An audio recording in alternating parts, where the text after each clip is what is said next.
कल हम लोग दो चर वाले रैखिक समीकरण युग्म का सिर्फ परिचय पढ़े थे और बोले थे कि कल से स्टार्ट करेंगे एक्सरसाइज।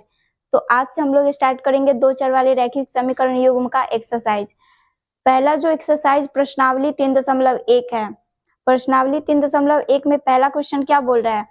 आफ्ताब अपनी पुत्री से कहता है 7 वर्ष पूर्व मैं तुमसे 7 गुनी आयु का था, अब से 3 वर्ष बाद मैं तुमसे केवल 3 गुनी आयु का रह जाऊंगा। क्या यह मनोरंजक है? इस स्थिति को बीजगणितीय एवं ग्राफीय रूपों में व्यक्त कीजिए। कल हम एग्जाम्पल से तीनों विधि से हम सॉल्व किए थे। क्या? ग्राफीय विधि, प्रतिस्थापन विधि और 3 में विलोपन विधि सॉल्व किए थे कल। एग्जाम्पल पे हम सॉल्व करके बताए भी कौन प्रतिच्छेदी होगा, कौन समांतर होगा और कौन संपाती होगा। आज हम लोग सॉल्व जो क्वेश्चन करेंगे वो उसका हम सिर्फ सॉल्यूशन करेंगे। ग्राफ तो बोर्ड पे बन सकता है क्या? नहीं बन सकता है, तो हम कल बताएंगे ग्राफ के कॉपी पे, आज सिर्फ सॉल्यूशन करके छोड़ेंगे। तो पहला जो क्वेश्चन है उसका हम सॉल्व अगर करते हैं, बोला है आफ्ताब अपनी पुत्री से कहता है 7 वर्ष पूर्व मैं तुमसे 7 गुनी आयु का था। यहाँ आयु का बात किया गया है, दोनों का आयु हमें पता नहीं, तो पहले हम दोनों का आयु मानेंगे। माना कि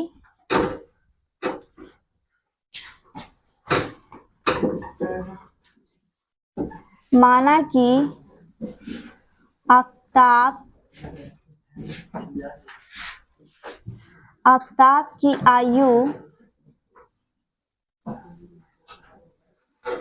x वर्ष है। ना ही हमें आफ्ताब की उम्र मालूम था और ना ही उसकी पुत्री का, तो हम आफ्ताब की आयु यानी उसका जो एज है वो हम माने x वर्ष और उनकी पुत्री का जो एज हम मानेंगे तथा उनकी पुत्री की आयु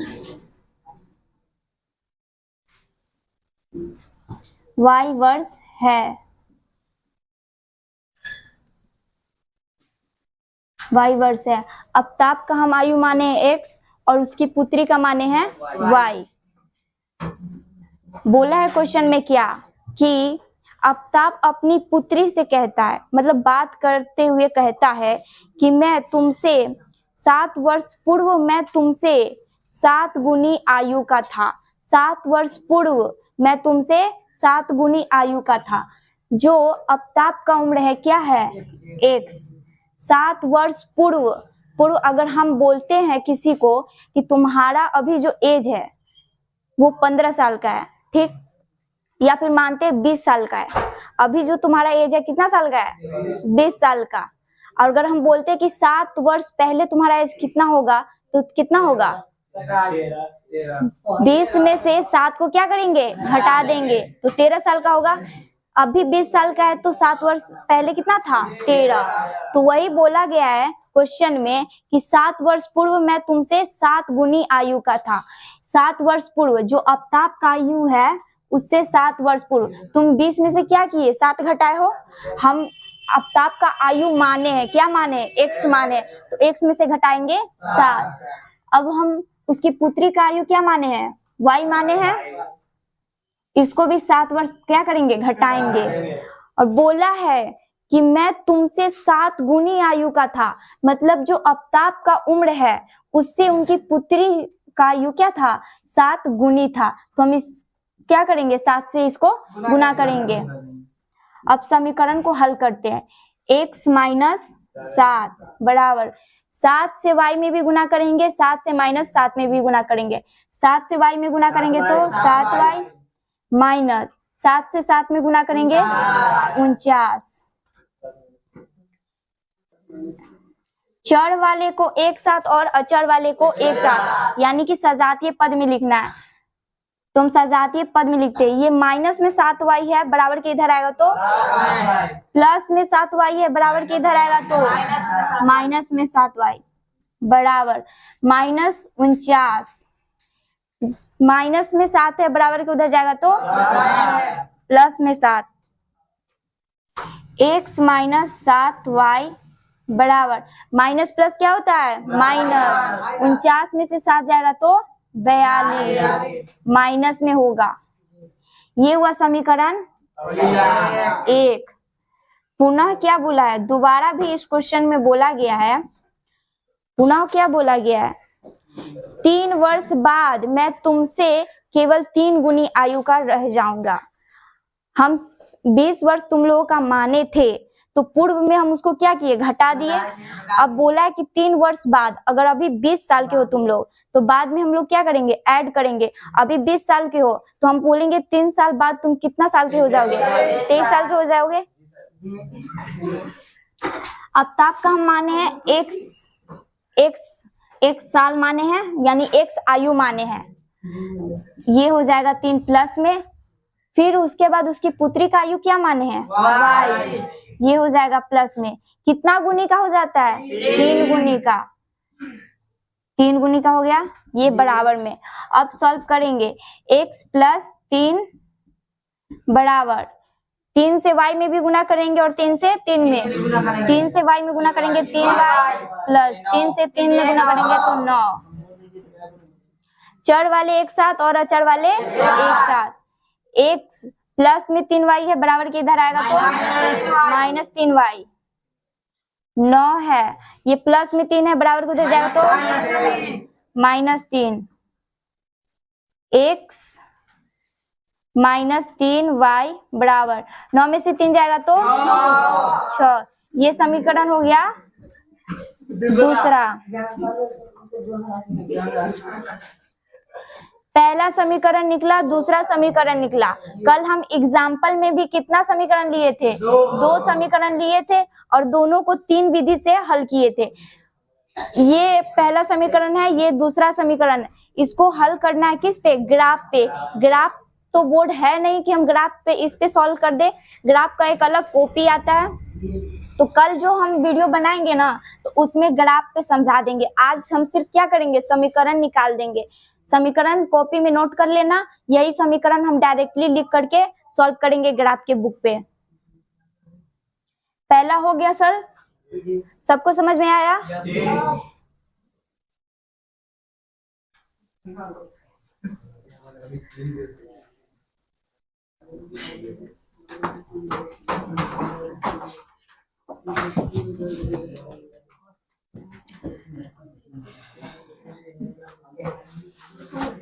अगला जो 2 नंबर बोला है क्वेश्चन,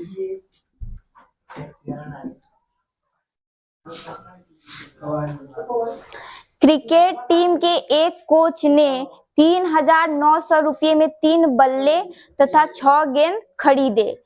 बाद में उसने एक और बल्ला तथा उसी प्रकार की 3 गेंद 1,300 रुपया में खरीदी। इस स्थिति को बीजगणितीय तथा ज्यामितीय रूप में व्यक्त कीजिए। नहीं हमें बल्ला का दाम पता है और ना ही गेंद का दाम पता है, तो पहले हम दाम को क्या करेंगे, मानेंगे। माना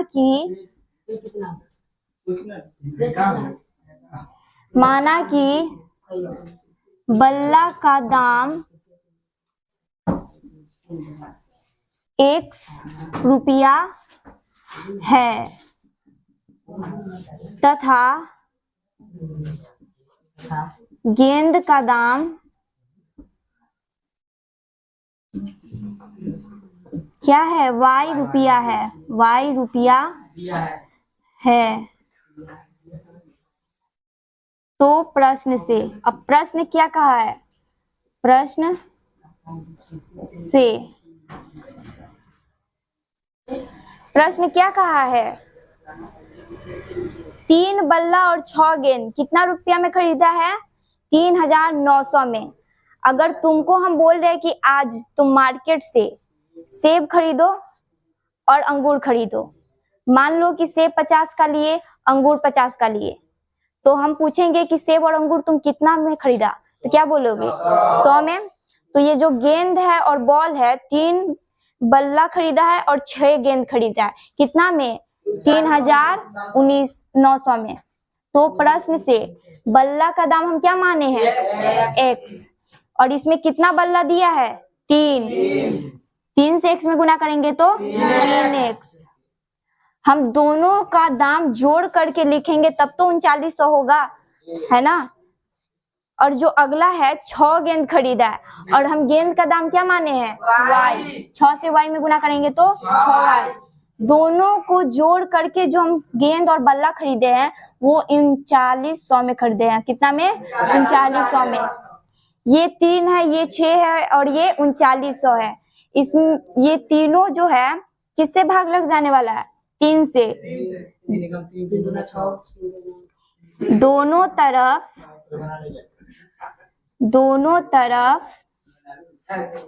3 से भाग देने पर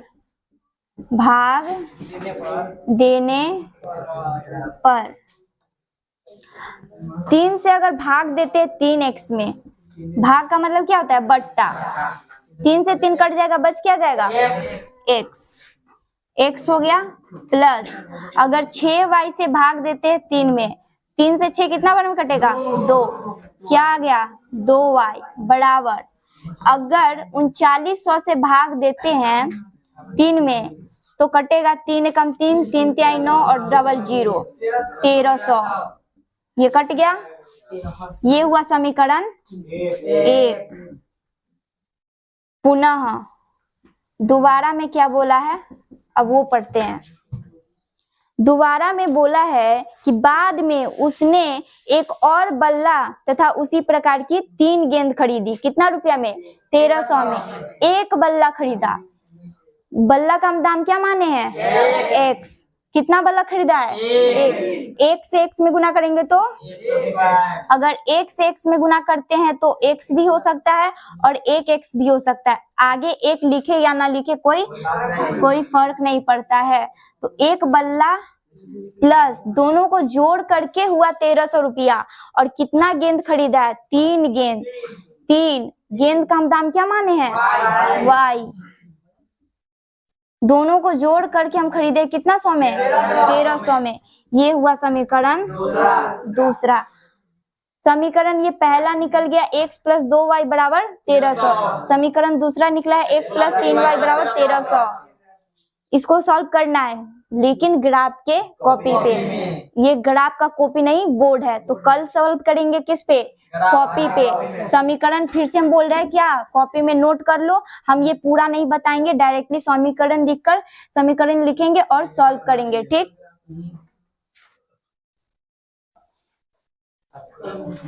हो गया कॉपी में सबका नोट?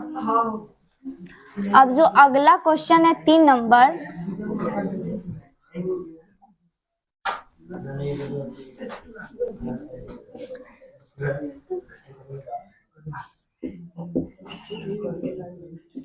तीन नंबर क्वेश्चन क्या बोल रहा है?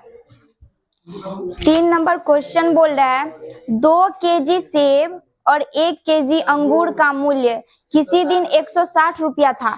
किसी दिन 160 रुपया था। 1 महीने बाद 4 केजी सेब और 2 केजी अंगूर का मूल्य 300 रुपया हो जाता है। इस स्थिति को बीजगणितीय तथा ज्यामितीय रूपों में व्यक्त कीजिए।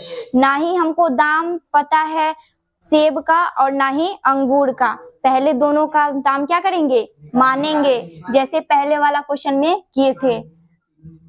मानते हैं, माना कि सेब का मूल्य कितना है? 100 रुपया है। 100 रुपया है तथा अंगूर का मूल्य y रुपया है। y रुपया है। तो प्रश्न से, अब प्रश्न क्या बोल रहा है? तो प्रश्न बोल रहा है कि किसी दिन सेब का, जो सेब था 2 केजी और अंगूर था 1 केजी, उसका दाम था 160। जैसे पहले वाले क्वेश्चन में हम दोनों का दाम जोड़ करके किए थे 3900 बल्ला और गेंद का, और ये भी सेब और अंगूर जो दिया है वो दोनों करके जोड़ के जो दाम दिया है 160 दिया है, ना कि अलग अलग। सेब का दाम दिया है, सेब का 2 केजी है और अंगूर का 1 केजी, और दोनों को जोड़ते हैं तो 160 रुपया है। सेब का मूल्य क्या माने, x, और सेब इसमें कितना केजी दिया है, 2 केजी। 2 से x में गुना करेंगे तो 2x। दोनों का हम दाम जोड़ रहे हैं तो प्लस, और जो अंगूर दिया है इसमें कितना केजी दिया है, 1 केजी। हम बोल रहे हैं एक आगे लिखे या ना लिखे, बात क्या है, सेम है। हम अंगूर का दाम क्या माने हैं, y। दोनों को जोड़ते हैं तो कितना पैसा मिलता है, 160। ये हुआ समीकरण पहला। दोबारा में क्या बोला है, पुनः। दोबारा में बोला है 1 महीने के बाद, वो हम पहले ही खरीद चुके थे और उसके बाद हम जिस दिन खरीदे उस दिन से 1 महीना के बाद हम फिर मार्केट जाते हैं और सेब अंगूर खरीदते हैं, तो उस समय क्या हो जाता है स्थिति, 1 महीने बाद 4 केजी सेब और 2 केजी अंगूर का मूल्य 300 रुपया हो जाता है। 4 केजी सेब, सेब का दाम हम क्या माने हैं, x, और 4 से x में गुना करेंगे तो 4x। दोनों को जोड़ करके खरीदते हैं तो 300 रुपया होता है। और अंगूर हम खरीदते हैं 2 केजी, 2 से y में गुना करेंगे तो 2y। अब दोनों को हम खरीद लिए, सेब भी खरीद लिए और अंगूर भी खरीद लिए, और सेब और अंगूर का दाम जोड़े तो आया है 300। ये 4 है, ये 2 है और ये 300 है। क्या चीज से भाग लगेगा, 2 से। दोनों तरफ 2 से भाग देने पर 4x है। अगर 4x में किस चीज से भाग देना है, 2 से। 2 से भाग देते तो 2 से 4 कितना बार में कटेगा, 2 बार में, तो 2x प्लस ये 2 है और y है, 2 से भाग देते हैं 2y में तो 2 से 2 कट जाएगा, बच क्या जाएगा, y बराबर में है 300। अगर 300 से 2 में भाग देते हैं तो 1500 में कटेगा, 150 में कटेगा। ये समीकरण पहला निकला और ये दूसरा। अब समीकरण पहला क्या निकला है, 2x प्लस वाई बराबर 160, और दूसरा भी निकला है 2x प्लस वाई बराबर 150। इसको सॉल्व करना है किस पे, ग्राफ के कॉपी पे। ग्राफ के कॉपी पे हम कल सॉल्व करेंगे। 3 नंबर समझ में आया सबको, कैसे निकालना है समीकरण समझ में आया अच्छे से। कल हम सॉल्व कर देंगे इसको किस पे, ग्राफ के कॉपी पे, ठीक। इसमें होमवर्क तो कुछ बनाना नहीं है, डायरेक्टली कल सॉल्व करना है।